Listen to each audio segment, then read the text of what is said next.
Hello students, मैं सुधा स्वागत करती हूँ आप सबका आपके अपने चैनल तैयारी ऑनलाइन में। आज हम डिस्कस करेंगे क्लास 9th का वर्कशीट नंबर 21। वर्कशीट है 21 अगस्त 2020 का। आज का टॉपिक है हमारा समास। तो चलिए डिस्कस करते हैं वर्कशीट नंबर 21। अगर आप हमारे चैनल पर नए हैं तो आप हमारे चैनल को सब्सक्राइब कर लें, बेल आइकन को दबा लें ताकि सभी नोटिफिकेशन आप तक पहुँचता रहे। वीडियो आपको पसंद आए तो इसे लाइक करें, साथ ही अपने दोस्तों को भी शेयर करें ताकि उन्हें भी वर्कशीट नंबर 21 को सॉल्व करने में हमारे वीडियो से हेल्प मिल सके। तो चलिए स्टार्ट करते हैं वर्कशीट 21। वर्कशीट 21 हिंदी व्याकरण का वर्कशीट है और आज का टॉपिक हमारा है समास। सबसे पहले हम जानेंगे समास किसे कहते हैं। दो या दो से अधिक शब्दों के मेल से मिलकर बने हुए एक सार्थक शब्द को कहते हैं समास। जैसे यहाँ देखिए, उदाहरण देकर के मैं आपको बताती हूँ। अगर हम यहाँ दो शब्दों को जोड़ते हैं, प्रति के साथ अगर हमने जोड़ दिया दिन, तो ये क्या कहलाएगा? यह कहलाएगा प्रतिदिन। प्रतिदिन यानी कि डेली। तो यहाँ देखिए, दो या दो से अधिक शब्दों, तो हमने क्या किया, यहाँ दो शब्दों को जोड़ा है, यानी दो शब्दों के मेल से जो एक नया शब्द बनता है, एक सार्थक शब्द बनता है, उसे हम कहते हैं समास। अब यहाँ देखिए, मनुष्य अपनी बातचीत की सुविधा और प्रभाव दिखाने के लिए वर्णों या शब्दों को जोड़कर नए नए शब्द बना लेता है। जोड़कर बनाने या योग करने के कारण ही ऐसे शब्दों को यौगिक शब्द कहा जाता है। उपसर्ग, प्रत्यय, संधि, समास से ऐसे ही यौगिक शब्द बनते हैं। तो यहाँ हमने देखा समास किसे कहते हैं। तो समास दो अथवा दो से अधिक शब्दों से मिलकर बने हुए नए सार्थक शब्द को समास कहते हैं। उदाहरण के तौर पे मैंने आपको प्रति और दिन, दो शब्द लिए थे, प्रति और दिन। इससे मिलकर के एक नया सार्थक शब्द बन गया, क्या? प्रतिदिन। प्रति जोड़ दिन बराबर प्रतिदिन। प्रतिदिन एक नया सार्थक शब्द बन गया। तो यहाँ यही कहा जा रहा है कि मनुष्य जो है वह अपनी बातचीत की सुविधा और प्रभावों को दिखाने के लिए क्या करते हैं, वर्णों और शब्दों को जोड़कर नए नए शब्द बना लेते हैं, जिन्हें हम क्या कहते हैं, जिन्हें हम उपसर्ग कहते हैं, प्रत्यय कहते हैं, संधि कहते हैं, समास कहते हैं। देखिए, उपसर्ग में क्या होता है कि किसी भी मूल शब्द के आगे एक शब्द जोड़ दिया जाता है, उससे एक नया शब्द बन जाता है, उसका अर्थ भी अलग हो जाता है। प्रत्यय क्या होता है? तो प्रत्यय मूल शब्द के पीछे लग करके एक नया शब्द बना देता है। उसी प्रकार समास भी क्या है, दो या दो से अधिक शब्दों से मिलकर के बनता है और एक नया सार्थक शब्द हमें प्रदान करता है। दो या तीन शब्दों या पदों को जोड़ने से वह छोटे या संक्षिप्त हो जाते हैं। संक्षिप्त और नए शब्द बनाने की यह प्रक्रिया क्या कहलाती है? समास। समास का तात्पर्य है छोटा करना या संक्षिप्तीकरण करना। तो यहाँ समास से हमारा क्या तात्पर्य है? किसी भी वाक्य को हम क्या कर सकते हैं, छोटा कर सकते हैं या संक्षिप्त रूप से बता सकते हैं। संक्षिप्त करने के लिए पदों के बीच का विभक्त या परसर्ग चिन्ह हटा दिया जाता है। समास के नियमों से बने शब्द सामसिक शब्द या समस्त पद कहलाते हैं। उदाहरण के तौर पर समझिए, रसोई के लिए घर, इसे हम क्या कह सकते हैं, रसोई घर। तो हमने एक वाक्य लिया और उस वाक्य से हमारा एक अलग ही शब्द बना, रसोई के लिए घर। एक पूरा वाक्य है और इसके लिए सिर्फ एक शब्द का प्रयोग हमने समास में किया, क्या? रसोई घर। तो हमने क्या किया, एक संक्षिप्त रूप में या एक छोटे से शब्द में हमने उस पूरी बात को कह दी। शब्द रसोई घर समस्त पद या सामसिक पद कहलाता है। संस्कृत के समास में दो से अधिक पदों का प्रयोग किया जाता है, जिसके कारण उनके वाक्य बड़े और कठिन लगते हैं, जबकि हिंदी में अधिकतर दो पदों का समास होता है। पहले पद को प्रथम पद या पूर्व पद या दूसरे को उत्तर पद कहा जाता है। पदों में समास के साथ कभी कभी उनके वर्णों में संधि भी होती है। समस्त पद के विभिन्न पदों को उनके विभक्ति के साथ अलग करना समास विग्रह कहलाता है। जैसे तुलसीकृत यानी तुलसी के द्वारा कृत क्या कहलाता है? तुलसीकृत। तो ये हो गया हमारा समास विग्रह। अब यहाँ देखिए समास कितने प्रकार के होते हैं, समास के कितने भेद हैं, अब हम यहाँ पे जानेंगे। तो यहाँ देखिए समास का पहला प्रकार है अव्ययी भाव समास। अव्ययी भाव समास क्या होता है और किसे कहते हैं? तो इस समास में पहला पद प्रधान होता है, पहला या पूरा पद अवयव होता है। इसमें पहला पद उपसर्ग होता है, जैसे अ, आ, अनु, प्रति, हर, भर, नी, नीर, यथा, यावत आदि। तो ये जितने भी शब्द हैं वह सभी प्रत्यय होता है, मूल शब्द के आगे लग करके उसका अर्थ परिवर्तित कर देता है। एक ही शब्द दो बार प्रयोग करने पर भी अव्ययी भाव होता है, जैसे घर घर, प्रत्येक घर। और यहाँ पे एक और उदाहरण ले सकते हैं आप, दिन दिन। अगर हम यहाँ लिखते हैं दिन दिन तो यह क्या कहलाएगा? दिन दिन प्रतिदिन। क्या हो जाएगा? दिन दिन प्रतिदिन। ठीक है, उसी तरीके से अनेकों उदाहरण लेकर के हम इसे समझ सकते हैं। देखिए आ, तो आ के साथ मूल शब्द लगा देंगे जन्म, तो क्या बन जाएगा? आजन्म। तो ये हो गया क्या? अव्ययी भाव समास, आजन्म। आ यहाँ पे उपसर्ग है और उसमें हमने मूल शब्द को लगा दिया, तो उससे एक सार्थक शब्द बन गया, आजोर्जन, आजन। और एक बात हमेशा ध्यान रखें कि अव्ययी भाव में पूर्व पद यानी पहला पद प्रधान होता है। उसके बाद देखिए दूसरा हमारा है तत्पुरुष समास। तत्पुरुष समास किसे कहते हैं? तो इस समास में दूसरा पद प्रधान होता है, अर्थात विभक्ति या कारक चिन्ह का लिंग वचन दूसरे पद के अनुसार ही लगता है। इसमें कर्ता और संबोधन कारक को छोड़कर शेष 6 कारक चिन्हों का प्रयोग होता है, जैसे कर्म कारक, करण कारक, संप्रदान कारक, अपादान कारक, संबंध कारक, अधिकरण कारक। इसी के आधार पर इनके उपभेद होते हैं, जैसे कर्म, तत्पुरुष समास आदि। अब यहाँ देखिए कुछ उदाहरण दिया हुआ है, इस उदाहरण से हम इसे समझ सकते हैं। विद्यालय यानी विद्या के लिए आलय। अब यहाँ देखिए के लिए शब्द किस समास का है? के लिए जो विभक्ति चिन्ह है वह किसका है? तो के लिए संप्रदान तत्पुरुष कारक का है। किसका है? तो संप्रदान तत्पुरुष समास का। दूसरा देखिए राजपुत्र यानी राजा का पुत्र।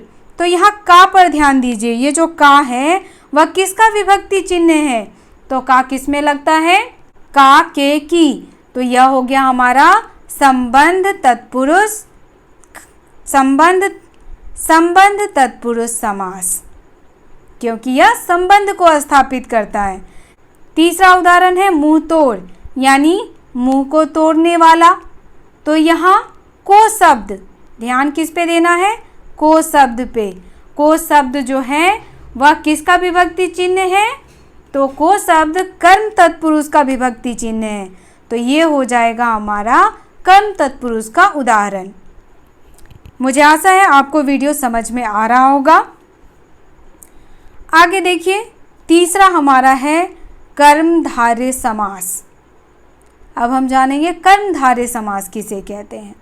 इसमें समस्त पद समान रूप से प्रधान होता है, इसके लिंग वचन भी समान होते हैं। इस समास में पहला पद विशेषण तथा दूसरा पद विशेष्य होता है, अर्थात पहला पद दूसरे पद की विशेषता बताता है। इसे हम कहते हैं कर्मधारय समास।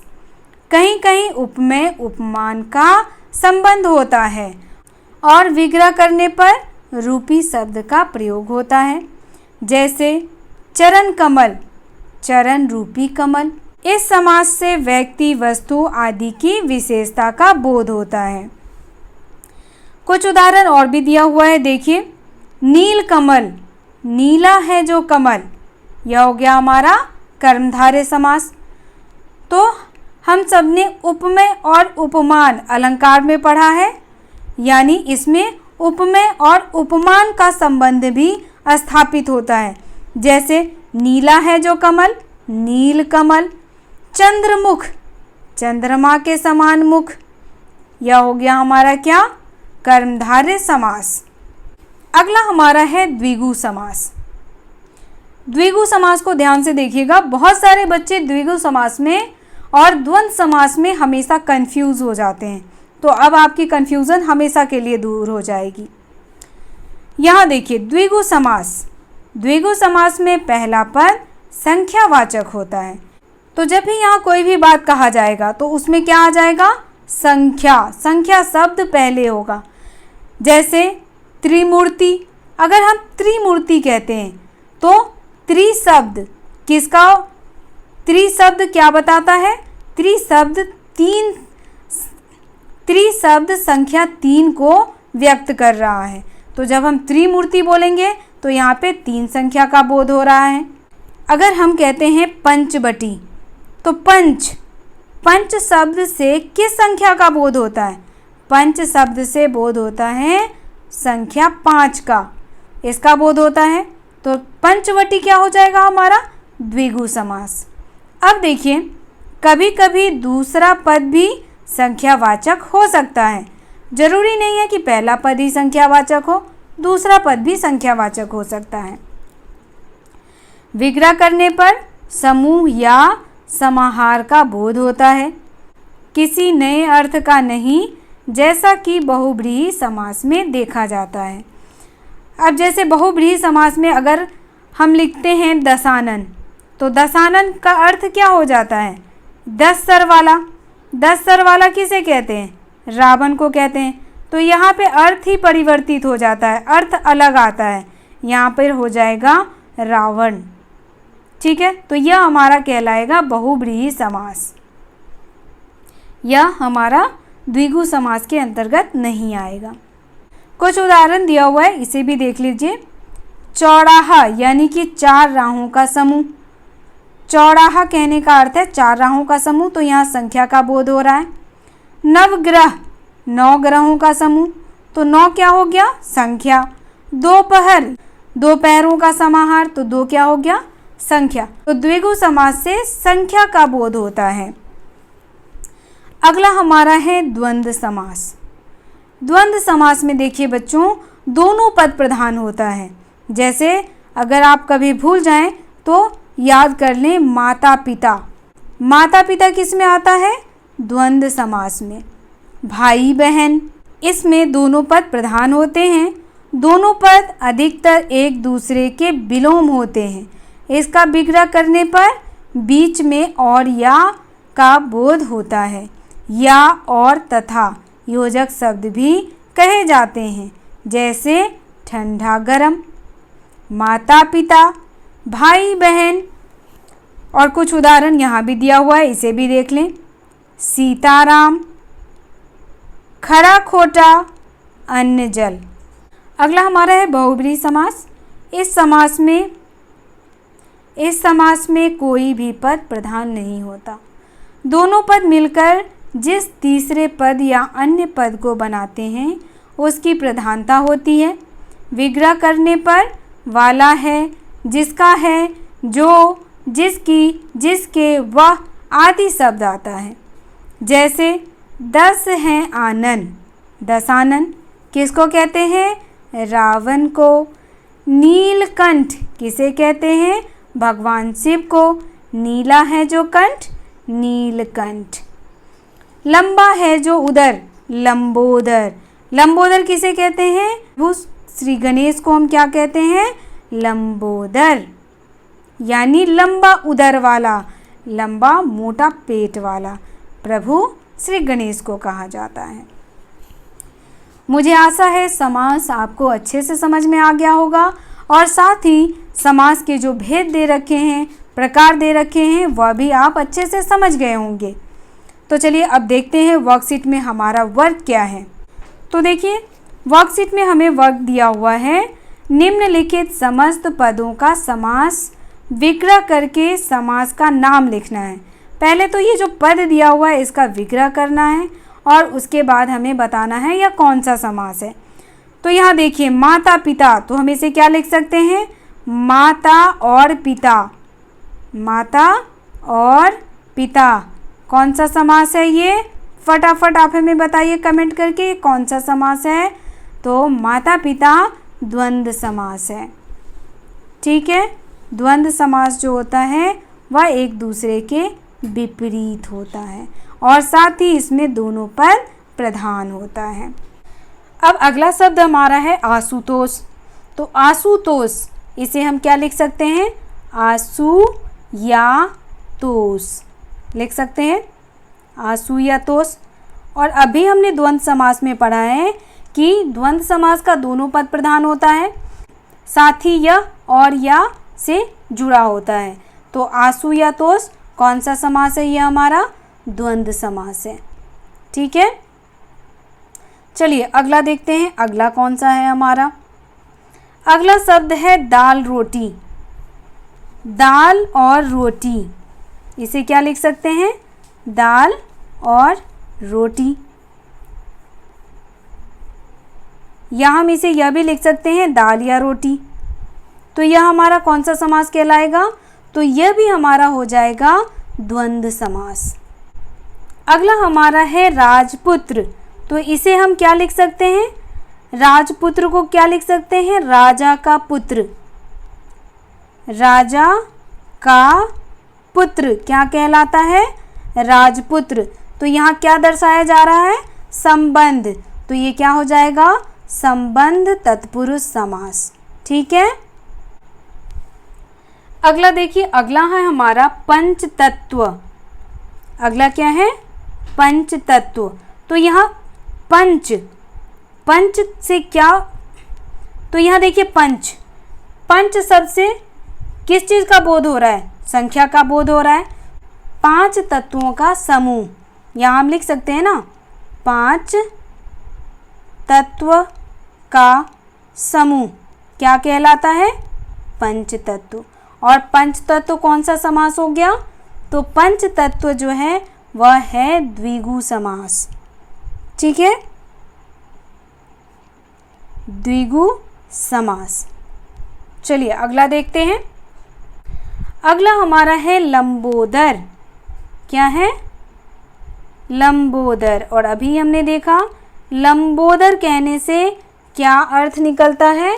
लंबा है जो उदर, या लंबा उदर वाला, लंबा उदर वाला क्या कहलाता है? लंबोदर। और लंबोदर का अर्थ क्या हो गया? प्रभु श्री गणेश। प्रभु श्री गणेश को हम क्या कहते हैं? लंबोदर। तो यह हमारा हो जाएगा बहुव्रीहि समास। क्या कहेंगे? बहुव्रीहि समास। अब यहाँ देखिए अगला हमारा है भरपेट। आप मुझे बताएंगे भरपेट जो है यह कौन सा समास है? ठीक है, आप हमें कमेंट में बताएं कि भरपेट कौन सा समास है। अब यहाँ देखिए अगला प्रश्न हमारा है निम्नलिखित समास विग्रह का समस्त पद और नाम लिखना है। अब हमें बताना है कि यह जो हमारा विग्रह दिया हुआ है इसका नाम क्या होगा। तो 9 रात्रियों का समूह क्या कहलाता है? नवरात्रि। तो यहाँ देखिए मैं एक एक करके सबका आंसर लिखती जा रही हूँ। 9 रात्रियों का समूह कहलाता है नवरात्रि। नवरात्रि जिसमें हम माता रानी की पूजा करते हैं 9 दिनों तक। दूसरा देखिए, दूसरा है हमारा शक्ति के अनुसार, इसे हम कहते हैं यथाशक्ति। यानी शक्ति के अनुसार, और यह हमारा है बहुव्रीहि समास। साथ ही यह भी जान लीजिए जो हमने पहला आंसर लिखा है यह हमारा है द्विगु समास, क्योंकि यहाँ पे संख्या शब्द का बोध हो रहा है। तीसरा हमारा है देश के लिए भक्ति। तो के लिए ध्यान रखिएगा, के लिए शब्द किस समास का है, तो यह है संप्रदान तत्पुरुष समास का। तो ये आ जाएगा देश के लिए भक्ति, क्या कहलाएगा, देशभक्ति। और ये हमारा कौन सा समास है, तो के लिए जो इसकी विभक्ति होगी, तो के लिए संप्रदान तत्पुरुष शब्द की विभक्ति है, तो यह उसका संप्रदान तत्पुरुष शब्द का उदाहरण है। चौथा हमारा है दो सूत्रों का समूह, यानी कि दो सूत्रों का समूह कौन सा समास हो जाएगा, तो ये हो जाएगा हमारा दो सूत्र, और ये हमारा संख्यावाचक है, तो ये हो जाएगा द्विगु समास। अब देखिए पांचवा, रथ को चलाने वाला। रथ को चलाने वाले को क्या कहते हैं, सारथी कहते हैं।